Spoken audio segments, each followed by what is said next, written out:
I've still never had it, but it was the first football shirt that I ever really properly wanted.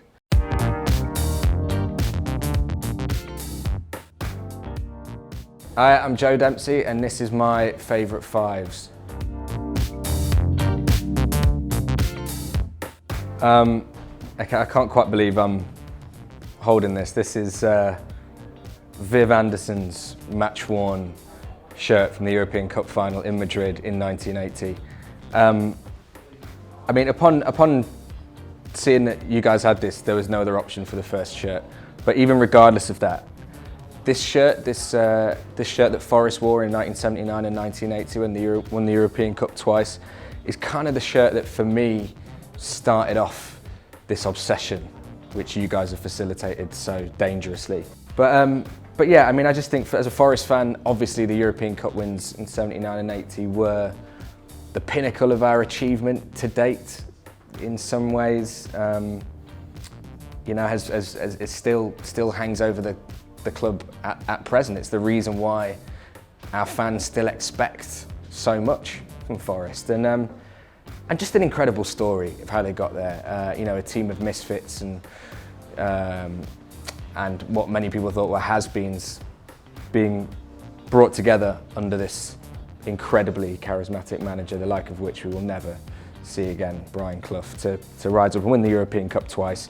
Defended it as well, something which was only, you know, hasn't been done very often, and it's just a gorgeous shirt as well, Adidas. Even the numbers on the back, that sort of old school 70s font.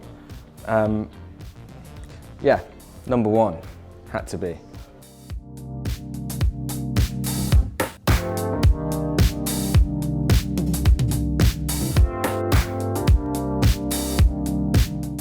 Right, okay, shirt number two. This is Denmark 86 away.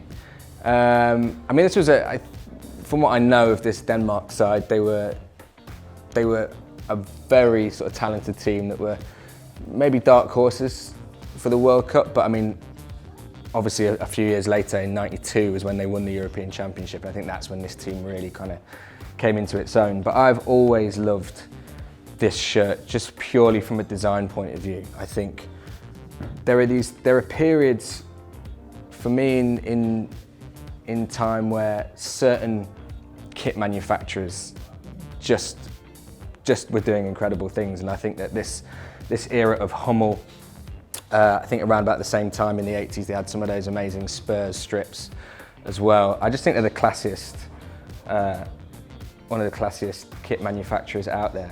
And I prefer the away design. I just think it looks slightly better with the predominantly white design as opposed to the reverse, which was the home shirt.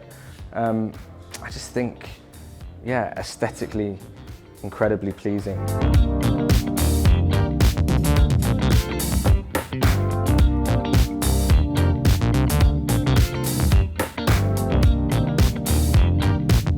Right, third up, Brazil 1994.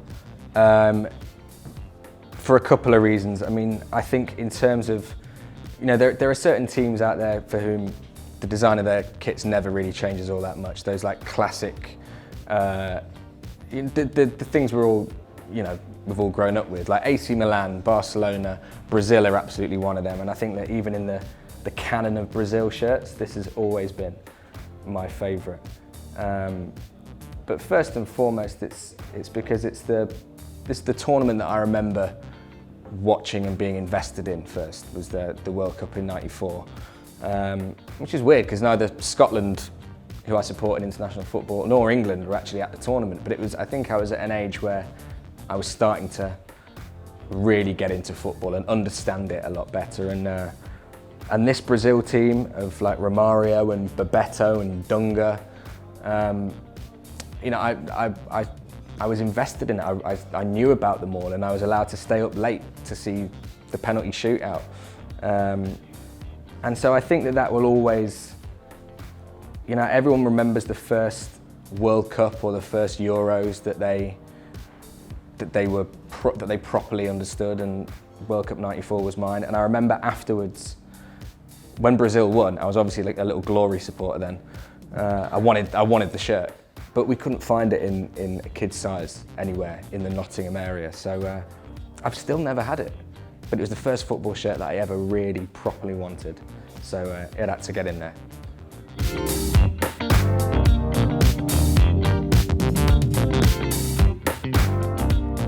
All right, I mean, kind of in keeping with what we said earlier about the sort of slightly more adventurous designs, I've always loved this Barcelona away shirt from '97. And again, for a number of reasons. I think, as we mentioned before, Barcelona are a team who, you associate with a certain amount of consistency in their home designs. But this represented them really pushing the boat out, I think, away. And I love the turquoise colourway. I think Kappa as well. It's like such an emblematic 90s kit manufacturer. And they're associated, I think that their Barca shirts are my favourite Barca shirts of all time. And similarly to John, actually, he mentioned before, he had the Inter shirt with Ronaldo on the back. And for me, this was the age, again, I was getting more into football. I was sort of researching more about it. I was watching more football on television. And so this was, I think, was when Ronaldo entered my life. And I think he'd come over from Brazil and he was just setting Europe alight. So, he wore this kit when Barcelona won the Cup Winners' Cup, and I think the following year would have been France '98, and which I feel, even despite what he went on to achieve afterwards, France '98 was Ronaldo at the peak of his powers. I mean, I've never seen a footballer so devastating and who struck fear into the heart of any opposition player. And so this season felt like for me anyway, his breakthrough season in Europe. And I've never seen a player like him, and I don't know if we ever will again.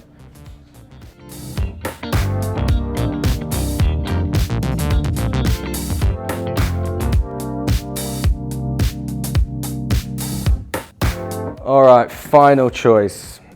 Nigeria World Cup 2018.